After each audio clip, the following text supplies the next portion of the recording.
Hi, നമസ്തേ. കഴിഞ്ഞ കുറച്ച് ദിവസങ്ങളായിട്ട് കുറച്ച് ക്ലാസ്സിൻ്റെയും വീഡിയോസിൻ്റെയും ഒക്കെ തിരക്കായതുകൊണ്ട് തന്നെ വേറൊരു വിഷയം ക്ലാസ് എടുക്കുന്നത് കൊണ്ട് തന്നെ ഈ ഒരു സായി സച്ചരിതം വായിക്കുന്നത് ഒന്ന് നിർത്തി വെച്ചിട്ടുണ്ടായിരുന്നു. 38 അധ്യായം വരെ വായിച്ചു തീർത്തതാണ്. ഇന്ന് ഞാൻ വായിക്കുന്നത് അധ്യായം 39. ബാബയുടെ സംസ്കൃത പരിജ്ഞാനം. അദ്ദേഹം ഗീതയിലെ ഒരു ശ്ലോകം വ്യാഖ്യാനിച്ചത്, സമാധി മന്ദിരം നിർമ്മിച്ചത്, മുഖവുര, ഷിർദിയും ദ്വാരകാമായിയും ബാബ മഹാസമാധി വരെ വാണരുളിയ സ്ഥലങ്ങളെന്ന നിലയിൽ അനുഗ്രഹീതങ്ങളാണ്. അദ്ദേഹം സേവിച്ച ഷിർദിയിലെ ജനങ്ങളും അനുഗ്രഹീതരാണ്. അവർക്കു വേണ്ടി അദ്ദേഹം വളരെ അകലെ നിന്നും വന്നു. ഒരു ചെറു ഗ്രാമമായിരുന്ന ഷിർദി ബാബയുടെ സമ്പർക്കത്താൽ തീർത്ഥാടന കേന്ദ്രമായി മാറി. ഷിർദിയിലെ സ്ത്രീകൾ കറകളഞ്ഞ ബാബാഭക്തി കാരണം അനുഗ്രഹീതരാണ്. അവർ കുളിക്കുമ്പോഴും അരയ്ക്കുമ്പോഴുമെല്ലാം ബാബയുടെ അപദാനങ്ങൾ ശ്രുതിമധുരമായ ഗീതങ്ങളാക്കി പാടിക്കൊണ്ടിരുന്നു. ആ ഗാനങ്ങൾ പാട്ടുപാടുന്നവർക്കും കേൾക്കുന്നവർക്കും മനഃശാന്തി നൽകി. ബാബയുടെ വ്യാഖ്യാനം. ബാബയ്ക്ക് സംസ്കൃതം അറിയാമായിരുന്നുവെന്ന് ആരും വിശ്വസിച്ചിരുന്നില്ല. ഒരു ദിവസം നാനാ സാഹേബ് ചന്ദോർക്കർക്ക് ഒരു ഗീതാ ശ്ലോകത്തിന് വ്യാഖ്യാനം പറഞ്ഞു കൊടുത്തപ്പോൾ എല്ലാവരും അതിശയിച്ചുപോയി. അതിൻ്റെ ചുരുക്കം സായി ലീല മാസികയിൽ BV ദേവ് എഴുതിയ ഒരു ലേഖനത്തിലും BV നരസിംഹസ്വാമിയുടെ ബുക്കിലും കൊടുത്തിട്ടുണ്ട്. ദേവ് നാനാ സാഹിബിനോട് തന്നെ അന്വേഷിച്ചു കിട്ടിയ വിവരങ്ങളാണ് ഇവിടെ ചേർക്കുന്നത്. നാനാ സാഹേബ് ചന്ദോർക്കർ നല്ല വേദാന്ത പരിജ്ഞാനമുള്ള ആളായിരുന്നു. ഗീത വ്യാഖ്യാനത്തോടു കൂടി വായിച്ചു മനസ്സിലാക്കി അതിൽ തനിക്കുള്ള പരിജ്ഞാനത്തിന് കുറച്ച് അഹംഭാവിയുമായി. അയാൾ കരുതിയത് ബാബയ്ക്ക് ഈ വക കാര്യങ്ങളോ സംസ്കൃതമോ അറിയില്ലെന്നായിരുന്നു. അപ്പോൾ ബാബ ഒരു ദിവസം ഈ പൊള്ള പൊട്ടിച്ചു. അന്ന് ബാബയുടെ അടുത്ത് തിരക്കൊന്നുമില്ലാതെ ഭക്തന്മാർക്ക് യഥേഷ്ടം സംസാരിക്കാൻ സാധിച്ചിരുന്ന കാലമായിരുന്നു. നാന ബാബയുടെ അരികിലിരുന്ന് കാല് തലോടിക്കൊണ്ടിരിക്കെ എന്തോ പിറുപിറുത്തു. ബാബ: നാന, എന്താ തന്നെത്താൻ പറയുന്നത്? നാന: ഞാൻ ഒരു സംസ്കൃത ശ്ലോകം ചൊല്ലിയതാണ്. ബാബ: എന്തു ശ്ലോകം? നാന: ഭഗവത്ഗീതയിൽ നിന്നാണ്. ബാബ: ഉറക്കെ ചൊല്ല്. നാന അപ്പോൾ ഭഗവത്ഗീതയിലെ 4-ാം അധ്യായത്തിലെ 34-ാമത്തെ ശ്ലോകം ഇങ്ങനെ ചൊല്ലി: തദ്ദിദ്ധി പ്രണിപാതേന പരിപ്രശ്നേന സേവയാ ഉപദേശ്യന്തിതേ ജ്ഞാനം ജ്ഞാനിനസ്തത്വദർശിന. ബാബ: നാന, അത് മനസ്സിലായോ നിനക്ക്? നാന: ഉവ്വ്. ബാബ: മനസ്സിലായെങ്കിൽ പറയൂ. നാന: അതിൻ്റെ അർത്ഥം ഇതാണ്: സാഷ്ടാംഗ പ്രണാമം ചെയ്തും ഗുരുവിനോട് ചോദ്യങ്ങൾ ചോദിച്ചും സേവിച്ചും ജ്ഞാനം എന്താണെന്ന് പഠിക്കുക. അപ്പോൾ ബ്രഹ്മത്തെപ്പറ്റി യഥാർത്ഥ വിജ്ഞാനമുള്ള ജ്ഞാനികൾ നിനക്ക് ജ്ഞാനത്തെപ്പറ്റി ഉപദേശം തരും. ബാബ: നാന, എനിക്ക് ആ ശ്ലോകത്തിൻ്റെ ഒട്ടാകെയുള്ള അർത്ഥമല്ല വേണ്ടത്. ഓരോ വാക്കും അതിൻ്റെ വ്യാകരണവും അർത്ഥവും പറഞ്ഞു തരണം. അന്നേരം നാന ഓരോ വാക്കായി അർത്ഥം പറഞ്ഞു. ബാബ: നാന, സാഷ്ടാംഗ പ്രണാമം മാത്രം മതിയോ? നാന: പ്രണിപാതത്തിനു പ്രണാമം എന്നല്ലാതെ മറ്റു അർത്ഥം എനിക്കറിയില്ല. ബാബ: പരിപ്രശ്നം എന്താണ്? നാന: ചോദ്യങ്ങൾ ചോദിക്കൽ. ബാബ: പ്രശ്നം എന്നാൽ എന്താണ്? നാന: അതേ അർത്ഥം തന്നെയാണ്. ബാബ: പരിപ്രശ്നത്തിനും പ്രശ്നത്തിനും ഒരേ അർത്ഥമാണെങ്കിൽ വ്യാസൻ എന്തിനാണ് പരി എന്ന് ചേർത്തത്? വ്യാസന് തലയ്ക്ക് സുഖമില്ലേ? നാന: എനിക്ക് പരിപ്രശ്നം എന്ന വാക്കിന് വേറെ അർത്ഥം അറിഞ്ഞുകൂടാ. ബാബ: സേവ. എന്തു തരം സേവയാണ് ഉദ്ദേശിക്കുന്നത്? നാന: ഞങ്ങൾ സദാ ചെയ്യുന്ന തരത്തിലുള്ളത്. ബാബ: അത്തരം സേവ ചെയ്താൽ മതിയോ? നാന: അതിൽ കൂടുതൽ എന്താണ് സേവ എന്ന പദം കൊണ്ട് ഉദ്ദേശിച്ചതെന്ന് എനിക്കറിഞ്ഞുകൂടാ.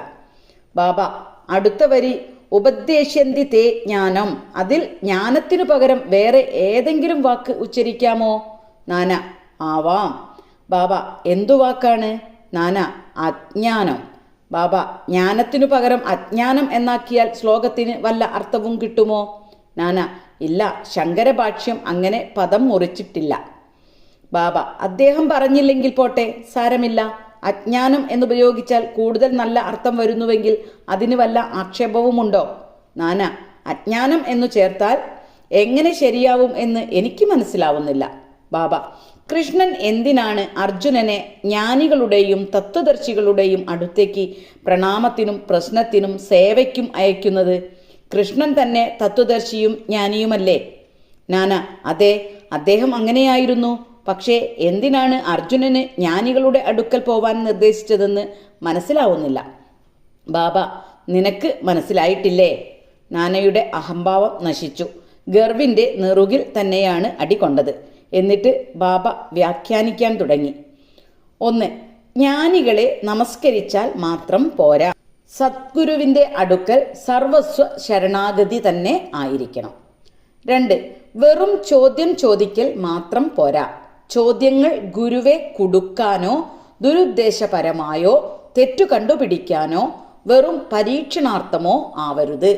അത് ഗൗരവപൂർവം മോക്ഷസാധ്യവും ആധ്യാത്മിക പുരോഗതിയും മാത്രം ഉദ്ദേശിച്ചു ചോദിക്കേണ്ടതാണ്. 3. സേവ എന്നാൽ എനിക്ക് ഇഷ്ടമുണ്ടെങ്കിൽ ചെയ്യാം, ഇല്ലെങ്കിൽ വേണ്ടെന്നു വയ്ക്കാം എന്നുള്ള മനസ്ഥിതിയോട് കൂടിയ സേവനമല്ല. ഈ ശരീരം എൻ്റേതല്ലെന്നും അതിൻ്റെ ഉടമ ഗുരുവാണെന്നും ഞാൻ മനസ്സിലാക്കിയായിരിക്കണം ആ സേവ ചെയ്യേണ്ടത്. ഇങ്ങനെ ചെയ്താൽ സദ്ഗുരു നിനക്ക് മുൻ ശ്ലോകത്തിലെ അജ്ഞാനം എന്താണെന്ന് കാണിച്ചു തരും. ഗുരു അജ്ഞാനം പഠിപ്പിക്കുന്നു എന്നു പറഞ്ഞാൽ എന്താണ് എന്ന് നാനയ്ക്ക് മനസ്സിലായില്ല. ബാബ: ജ്ഞാനം ഉപദേശിക്കുന്നത് എങ്ങനെയാണ്? അജ്ഞാനം നശിപ്പിക്കലാണ് ജ്ഞാനം. ഗീത 18-ാം അധ്യായം 66-ാം ശ്ലോകത്തെ വ്യാഖ്യാനിച്ച് ജ്ഞാനേശ്വരിയിൽ പറയുന്നു: അല്ലയോ അർജുന, അജ്ഞാനം നശിപ്പിക്കൽ ഇപ്രകാരമാണ്. സ്വപ്നവും സുഷുപ്തിയും പോയാൽ നീ തന്നെയാവുന്നില്ലേ? അതുപോലെയാണ് ഇതും. ജ്ഞാനത്തിൽ അജ്ഞാനം നശിപ്പിക്കലല്ലാതെ വേറെ എന്താണുള്ളത്? ഇരുട്ടു നശിപ്പിക്കൽ എന്നാൽ വെളിച്ചമാണ്. ദ്വൈതം നശിപ്പിക്കലെന്നാൽ അദ്വൈതമാണ്. ദ്വൈതത്തെ ഇല്ലായ്മ ചെയ്യലിനെ പറ്റി നാം പ്രതിപാദിക്കുകയാണെങ്കിൽ അദ്വൈതമാണ് പ്രതിപാദിക്കേണ്ടത്. ഇരുട്ടിനെ ഇല്ലായ്മ ചെയ്യുന്ന കാര്യം പറയുകയാണെങ്കിൽ വെളിച്ചത്തിൻ്റെ കാര്യമായിരിക്കും പറയുക. അദ്വൈത ഭാവം അനുഭവിക്കണമെങ്കിൽ ദ്വൈതഭാവം മനസ്സിൽ നിന്ന് ഇല്ലായ്മ ചെയ്യണം. അതാണ് അദ്വൈത ഭാവം അനുഭവത്തിൽ വരുത്തൽ.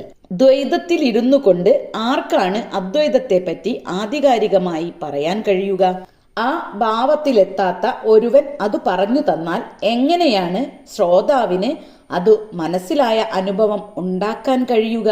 പോരെങ്കിൽ ശിഷ്യനും സദ്ഗുരുവെ പോലെ തന്നെ ജ്ഞാനത്തിന്റെ മൂർത്തീകരണമാണ്. അവർ തമ്മിലുള്ള ഭേദം ഭാവത്തിലും ഉയർന്ന അനുഭവങ്ങളിലും വിസ്മയാവഹമാം വിധം ഉയർന്ന നിലവാരത്തിലുള്ള സാത്വിക ഗുണത്തിലും എതിരില്ലാത്ത കഴിവിലും ഐശ്വര്യയോഗത്തിലും മാത്രമാണ്. സദ്ഗുരു നിർഗുണനും സച്ചിദാനന്ദനുമാണ്. അദ്ദേഹം മനുഷ്യരൂപം കൈക്കൊണ്ടത് ലോകോദ്ധാരണത്തിനും മാനവരാശിയെ ഉന്നമനത്തിലെത്തിക്കാനുമാണ്. പക്ഷേ അതുകൊണ്ട് യഥാർത്ഥമായുള്ള അദ്ദേഹത്തിൻ്റെ നിർഗുണ സ്വഭാവം ഒട്ടും കുറഞ്ഞു പോകുന്നില്ല. അദ്ദേഹത്തിൻ്റെ സ്ഥിതിയും ദൈവശക്തിയും ജ്ഞാനവും ഒട്ടും കമ്മി വരാതെ നിലനിൽക്കുന്നു. ശിഷ്യനും യഥാർത്ഥത്തിൽ അതേ സ്വരൂപത്തിലാണ്. പക്ഷേ അത് എത്രയോ ജന്മങ്ങളിലെ അജ്ഞാന രൂപത്തിലുള്ള സംസ്കാരങ്ങളാൽ ആവരണം ചെയ്തു കിടക്കുന്നതിനാൽ അയാളുടെ ശുദ്ധ ചൈതന്യം അയാളുടെ ദൃഷ്ടിപഥത്തിൽ നിന്ന് മറയ്ക്കപ്പെട്ടിരിക്കുകയാണ്. അത് കാരണത്താൽ അയാൾക്ക് ഞാൻ ജീവനാണ്, ഒരു ജീവിയാണ്, കഴിവില്ലാത്തവനാണ്, ദരിദ്രനാണ് എന്നെല്ലാമുള്ള ചീത്ത സംസ്കാരം ഉണ്ടാവുന്നു. ഗുരുവിന് ഈ വക അജ്ഞാനത്തിൻ്റെ നാമ്പുകൾ നുള്ളിക്കളയാനുണ്ട്. എന്നിട്ട് വേണം ഉപദേശം കൊടുക്കുവാൻ. അന്തമില്ലാത്ത ജന്മങ്ങളാൽ ശിഷ്യനിൽ ഉണ്ടായിത്തീർന്ന ഞാൻ ജീവനാണ്, ദരിദ്രനാണ്, സാധുവാണ് എന്നിങ്ങനെയുള്ള ചീത്ത സംസ്കാരം നിർമാർജനം ചെയ്യാനായി ഗുരു നൂറുകണക്കിലുള്ള ജന്മങ്ങളെ കൊണ്ട് നീ ദൈവമാണ്, നീ ഗംഭീരനാണ്, നീ സമ്പന്നനാണ് എന്നിങ്ങനെയുള്ള പാഠങ്ങൾ അയാളെ പഠിപ്പിക്കുന്നു. അങ്ങനെ അയാൾക്ക് ഞാൻ ദൈവമാണ് എന്ന ബോധം സ്വല്പമെങ്കിലും ഉദിക്കുന്നു. സ്ഥിരപ്രതിഷ്ഠിതമായി ശിഷ്യനിൽ കുടികൊള്ളുന്ന ഞാൻ ദേഹമാണ്, ജീവനാണ്, അഹംഭാവമാണ്, ദൈവം എന്നിൽ നിന്നും ഭിന്നമാണ്, ഞാൻ ലോകത്തിൽ നിന്നും വേർപെട്ടു നിൽക്കുന്നു എന്നിങ്ങനെയുള്ള ആശയങ്ങളെല്ലാം തന്നെ അയാൾ എത്രയോ മുജ്ജന്മങ്ങളിൽ നിന്നും ആർജിച്ച വിവരക്കേടുകളാണ്. ഈ മതിഭ്രമവും തെറ്റും വിവരക്കേടും ഈ അജ്ഞാനത്തിൻ്റെ മൂലകാരണവും നീക്കം ചെയ്യാൻ അയാൾ അന്വേഷണം തുടങ്ങണം.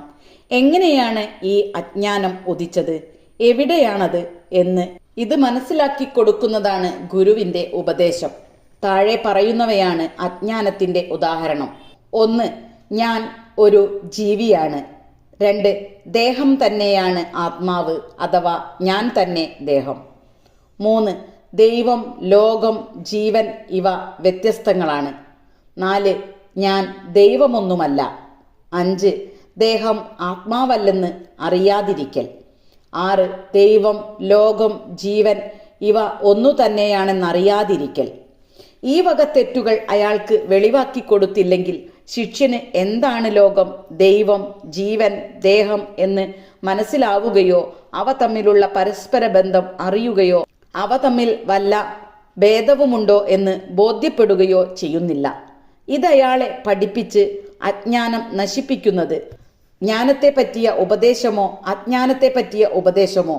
എന്തിനാണ് ജ്ഞാനമൂർത്തിയായ ജീവന് ജ്ഞാനം ഉപദേശിക്കുന്നത്?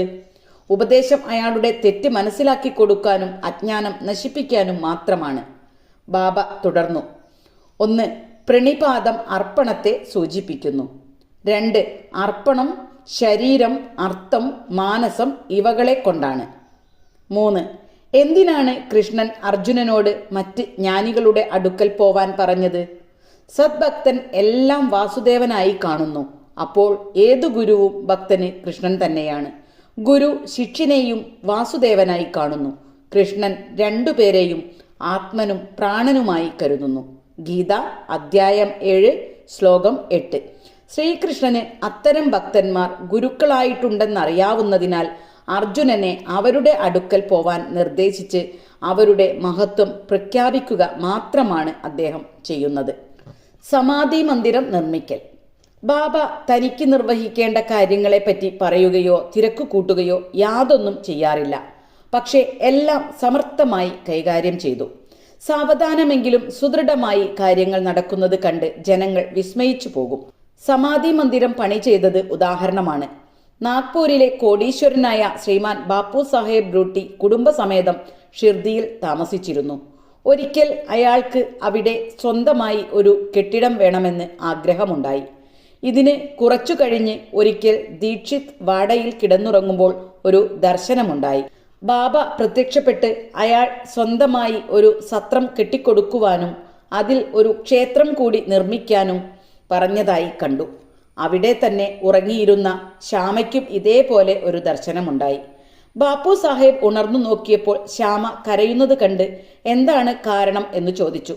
സ്വപ്നത്തിൽ ബാബ അടുത്തു വന്ന് ക്ഷേത്രത്തോടു കൂടി ഒരു സത്രം നിർമ്മിക്കുക, എല്ലാവരുടെയും ആഗ്രഹം ഞാൻ നിർവഹിക്കാം എന്നു വ്യക്തമായി പറഞ്ഞതായും ബാബയുടെ സ്നേഹമധുരമായ വാക്കുകേട്ട് വികാരാധീനനായി തൊണ്ടയിടറി കണ്ണു നിറഞ്ഞു കരഞ്ഞു പോയതാണെന്നും ശ്യാമ മറുപടി പറഞ്ഞു. രണ്ടുപേരുടെയും സ്വപ്നം ഒരുപോലെ ആയിരുന്നതിനാൽ ബാപ്പു സാഹേബ് അതിശയിച്ചു പോയി. ധനികനായതുകൊണ്ട് അവിടെ തന്നെ ഒരു വാട നിർമ്മിക്കാൻ നിശ്ചയിച്ച് ശ്യാമയുടെ സഹായത്തോടെ ഒരു പ്ലാൻ തയ്യാറാക്കി. കാക്കെ സാഹേബ് ദീക്ഷിത്തും ആ പ്ലാൻ അംഗീകരിച്ചു. അത് ബാബയുടെ മുന്നിൽ വെച്ചപ്പോൾ ബാബയും അതുടനെ അംഗീകരിച്ച് അനുവാദം കൊടുത്തു. ഉടനെ പണി തുടങ്ങി. ശ്യാമയുടെ മേൽനോട്ടത്തിൽ താഴെ നിലയും ഉള്ളറയും കിണറും പണി കഴിപ്പിച്ചു. ലണ്ടിയിലേക്ക് പോവുമ്പോഴും വരുമ്പോഴും ബാബ പല ഭേദഗതികളും നിർദ്ദേശിക്കുമായിരുന്നു. ബാക്കി പണിക്ക് ബാപ്പു സാഹേബ് ജോഗിനെ ചുമതലപ്പെടുത്തി. അങ്ങനെ പണി നടന്നുകൊണ്ടിരിക്കെ നടുക്ക് വിശാലമായ ഒരു തുറന്ന തളം വേണമെന്നും അതിൽ ഒരു മുരളീധര വിഗ്രഹം പ്രതിഷ്ഠിക്കണമെന്നും ബാപ്പു സാഹേബ് ബ്രൂട്ടിക്ക് ഒരാശയം ജനിച്ചു. ഇക്കാര്യം ബാബയോട് ചോദിച്ച് അനുവാദം വാങ്ങാൻ അയാൾ ശ്യാമയോട് പറഞ്ഞു. ബാബ അതിലെ കടന്നു പോകുമ്പോൾ ശ്യാമ കാര്യം പറഞ്ഞ് അനുവാദം ചോദിച്ചു. അതു കേട്ട് ബാബ ശ്യാമയ്ക്ക് അനുവാദം കൊടുത്തതിങ്ങനെയാണ്: ക്ഷേത്രം പണി ചെയ്തു കഴിഞ്ഞാൽ ഞാൻ അവിടെ താമസിക്കാൻ വരും. എന്നിട്ട് വാടയെ നോക്കിക്കൊണ്ട് ബാബ തുടർന്നു. വാട പണിതു കഴിഞ്ഞാൽ നാം തന്നെ സ്വന്തമായി ഉപയോഗിക്കും. നാം അവിടെ താമസിച്ചും നടന്നും കളിച്ചും അന്യോന്യം കെട്ടിപ്പിടിച്ചും സന്തുഷ്ടരായി കഴിയും. അപ്പോൾ ശ്യാമ അത് പ്രതിഷ്ഠാസ്ഥാപനത്തിനുള്ള തറക്കല്ലിടാൻ പറ്റിയ ശുഭസമയമാണോ എന്ന് ചോദിച്ചു. ബാബ അതെ എന്നു പറഞ്ഞു. ശ്യാമ ഉടനെ നാളികേരം ഉടച്ച് പ്രവൃത്തി തുടങ്ങി. ഉദ്ദേശിച്ച പോലെ പ്രവൃത്തി പൂർത്തിയാക്കുകയും മുരളീധര വിഗ്രഹം ഉണ്ടാക്കാൻ ഏൽപ്പിക്കുകയും ചെയ്തു. പക്ഷേ വിഗ്രഹം തയ്യാറാവുന്നതിന് മുമ്പ് ഒരു പുതിയ സംഭവമുണ്ടായി. ബാബയ്ക്ക് സുഖക്കേടാവുകയും അന്ത്യശ്വാസം വലിക്കാറാവുകയും ചെയ്തു. ബാപ്പു സാഹേബിന് സങ്കടമായി. ബാബ പൊയ്പോയാൽ ലക്ഷക്കണക്കിന് രൂപ ചിലവാക്കി നിർമ്മിച്ച വാട അദ്ദേഹത്തിൻ്റെ പാദധൂളിയേറ്റ് പരിശുദ്ധമാവില്ലല്ലോ. പക്ഷേ ബാബയുടെ എന്നെ വാടയിൽ സൂക്ഷിക്കുക എന്ന അന്ത്യശാസനം ബാപ്പു സാഹേബിനെയും മറ്റ് എല്ലാവരെയും സമാധാനിപ്പിച്ചു. യഥാസമയം ബാബയുടെ ശരീരം നടുക്കുള്ള വേദിയിൽ സ്ഥാപിച്ചു. മുരളീധരന്റെ സ്ഥാനത്ത് ബാബ തന്നെ വന്നു. ബാബ തന്നെ മുരളീധരനായി. വാട സമാധി മന്ദിരവുമായി. അദ്ദേഹത്തിൻ്റെ അത്ഭുതാവഹമായ ജീവിതം ആരാലും മനസ്സിലാക്കാൻ കഴിയാത്തതാണ്. ബാബയുടെ പരിശുദ്ധവും പവിത്രവുമായ ദേഹം അടക്കിയ വാട നിർമ്മിച്ച ബാപ്പു സാഹേബ് ബ്രൂട്ടി അനുഗ്രഹീതനും ഭാഗ്യവാനുമാണ്. ശ്രീ സായിയെ നമിക്കുവിൻ. ലോകശാന്തി ഭവിക്കട്ടെ. നിങ്ങളിത് ഒരു ദിവസം വായിക്കാൻ പറ്റിയിട്ടില്ലെങ്കിൽ കേൾക്കുന്നെങ്കിലും ചെയ്യാട്ടോ. കാരണം ഇതൊരുപാട് നല്ല അനുഭവങ്ങൾ നമ്മുടെ ജീവിതത്തിലേക്ക് കൊണ്ടുതരുന്നതാണ്.